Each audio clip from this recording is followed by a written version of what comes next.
આખી મેથીના દાણા પેટમાં ચોંટી જાય તો ઓપરેશન પણ કરાવવું પડે.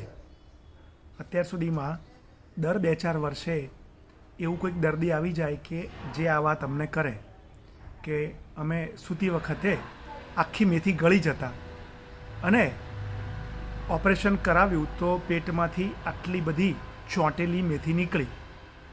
એનો મતલબ મેથી ખરાબ છે? ના, પદ્ધતિ પ્રોપર છે એ કરવી જોઈએ. રાત્રે સૂતી વખતે ધારો કે કોઈને મેથી લેવી છે તો અધકચરી 1 ચમચી જેટલી 1 ગ્લાસ કે અડધો ગ્લાસ પાણીમાં પલાળવાની.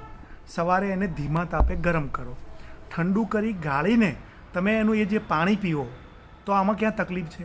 આપણે ચા બનાવીએ છીએ તો ચાના કૂચા ફેંકી દઈએ છીએ ને, પણ ઘણી બહેનોનો સ્વભાવ એવો હોય છે કે એ સીધો જ અમે લખી આપે એટલે પ્રશ્ન કરે કે આ મેથી ફેંકી દેવાની. અરે સત્વ પર જાઓ, તત્વ પર જાઓ. બધું જ તમારે ભેગું કરી રાખવું છે.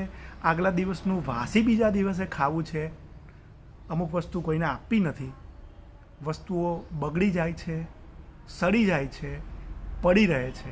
ન તમારા કામમાં આવે, ન તમે આ દુનિયા છોડ્યા પછી બીજાના કામમાં સારી રીતે આવે. સમજો. હવે જે લોકોને દુખાવો છે એ લોકો સૂતી વખતે 1 ચમચી અધકચરી મેથી એટલે કે એના ટુકડા, અડધી ચમચી હળદર અને અડધી ચમચી ગંઠોડાનો પાવડર અડધાથી 1 ગ્લાસ પાણીમાં પલાળે.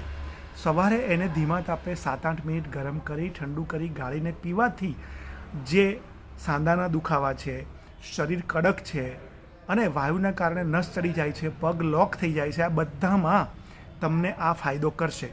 હવે તમને ધારો કે આ બધું લેવાથી એસિડિટી થઈ જાય કે પેટમાં દુખે તો સવારનો નાસ્તો પતે એના 1-1.5 કલાક પછી આ જે ઉકાળીને ઠંડુ કરીને ગાળીને મૂકી રાખો છો એ પી જાઓ. હવે બહુ દુખે છે તો તમે સવારે પણ આ રીતે લઈ શકો છો અને સાંજે પણ લઈ શકો છો.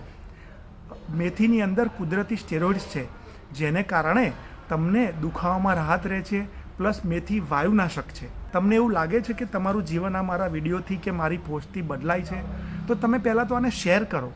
તમને જે મળ્યું છે બીજાને મળે. બીજું, કેન્સર, અસાધ્ય રોગ કે તમને કોઈ મોટી બીમારી છે તો એ બીમારીમાં તમને અમારી મદદની જરૂર છે.